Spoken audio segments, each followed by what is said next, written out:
రోజున ఇక్కడికి పిల్లల తల్లిదండ్రులందరూ కూడా రావడానికి కారణం ఇక్కడ 1 to 8 వరకు ఉంది, 1 నుంచి 8వ తరగతి వరకు. మా గ్రామంలో 103 మంది విద్యార్థులు ఉన్నారు. 6 నుంచి 8 వరకు 49 మంది ఉన్నారు.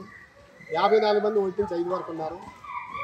ఈ యొక్క గ్రామంలో ఉన్న స్కూల్లో ఉన్న పిల్లల్ని 6, 7, 8 తరగతుల పిల్లల్ని వేరే గ్రామానికి పంపించమని ఎంఏ వారు ఏకపక్ష నిర్ణయం తీసుకోవడం దురదృష్టకరం.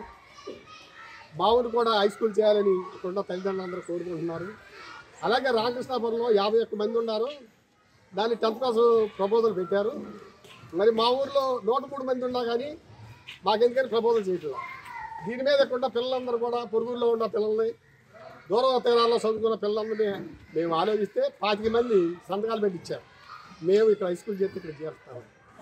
మరి అలాంటప్పుడు ఇక్కడ హై స్కూల్ చేయకోకుండా ఇక్కడున్న పిల్లల్ని వేరే హై స్కూల్లోకి వెళ్తే ఇక్కడ మోడల్ స్కూల్ అని చెప్పి 1 నుంచి 5 వరకు పెట్టడం ఇది ఎంఏ గారి ఏకపక్ష నిర్ణయాన్ని మేమందరం వరకు దీన్ని మేమందరం కూడా ఖండిస్తున్నాం.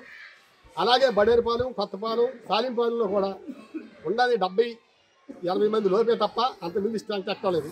అక్కడ 10th క్లాస్ వరకు ఉంది కానీ 71 మంది హై స్కూల్లో ఉన్నది. అక్కడ బడేరుపాలెం, కొత్తపాలెం మా ఊరి నుంచి 20 మంది వెళ్తేనే అక్కడ 49 మంది అక్కడ హై స్కూల్ ఉంది.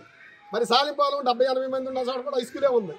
మరి తక్కువ సంఖ్య ఉన్న చోట హై స్కూల్ నుంచి ఎక్కువ సంఖ్య ఉన్న చోట హై స్కూల్కి చేయకోకుండా వీరు కూడా పక్కదారి పడిచి ఇక్కడ ఉన్న స్కూల్ని మరి రద్దు చేయడానికి ప్రపోజల్ పంపించిన ఎంఏ గారిని మాత్రం మేము ఈ విషయంలో మాత్రం ఖండిస్తున్నాం. వెంటనే ప్రభుత్వం దీన్ని పరిగణనలో తీసుకుని తల్లిదండ్రుల మనోభావాలను పరిగణనలో తీసుకుని వీరు ఎవరు కూడా పిల్లలు బయటికి పంపించడానికి ఇష్టపడలేదు కాబట్టి ఇక్కడే హై స్కూల్ చేసి ఈ స్కూల్ని కొనసాగించాలని మరీ మేము పైన ఉన్నతాధికారులకు కోరుకుంటున్నాం. దీన్ని తప్పనిసరిగా పరిగణలోకి తీసుకుంటారని మేము అందరూ కూడా ఆశిస్తున్నాం. సాధించాలని చెప్పేసి ఈ రోజున విద్యార్థుల తల్లిదండ్రులు నిరసన చేయడం జరిగింది. ఈ నిరసనకి కారణం ఇవాళ పిల్లల్ని ప్రైవేటు స్కూల్లో చదివించలేని పరిస్థితిలో ఉండి వాళ్ళ గవర్నమెంట్ స్కూల్లో చదివిస్తున్నాం మనం. ఇదే పరిస్థితిలో ఇవాళ హై స్కూల్ ఉంటే ప్రతి తల్లిదండ్రులకి హ్యాపీగా ఇంటి దగ్గర ఉంటారు, దూరం వెళ్ళి చదవకుండా ఉంటారు పిల్లలు.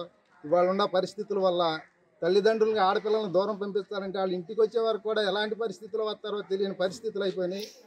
రెండోది ఇవాళ రూపాయి లేని వాళ్ళే వాళ్ళు ప్రైవేట్ గవర్నమెంట్ స్కూల్లో చదివిస్తున్నారు. అదే కొత్తపాలెం 5 కిలోమీటర్ల దూరం వెళ్ళి చదువుకోవాలంటే రూపాయి కావాలి. ప్రభుత్వం ఇచ్చేది ఎంతవరకు ఇస్తారని తర్వాత సంగతి. ముందు ప్రభుత్వానికి వెళ్ళటానికి రూపాయి కావాలి. వీళ్ళు చాలా రిస్కులు పడతారు. అదే రకంగా మా గ్రామంలోనే హై స్కూల్ కొనసాగించాలని చెప్పేసి మరీ కోరుకుంటున్నాం. మా ఊరు నుంచి పిల్లల్ని కొత్తపాలెం పట్టించుకుంటాం వెళ్ళాలంటే మాకు చాలా ఆడపిల్లలకి ఇబ్బందికరంగా ఉంది.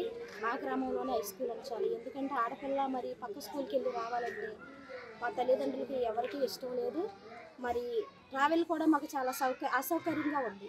అందుకని మాకు స్కూల్ ఏర్పాటు చేయాలని ప్రభుత్వాన్ని కోరుతున్నాం. మరిన్ని వీడియోస్ కోసం ఛానల్ ని సబ్స్క్రైబ్ చేయండి. లేటెస్ట్ అప్డేట్స్ కోసం వాట్సాప్ ఛానల్ ని ఫాలో అవ్వండి. ఆ లింక్ డిస్క్రిప్షన్ లో ఉంది.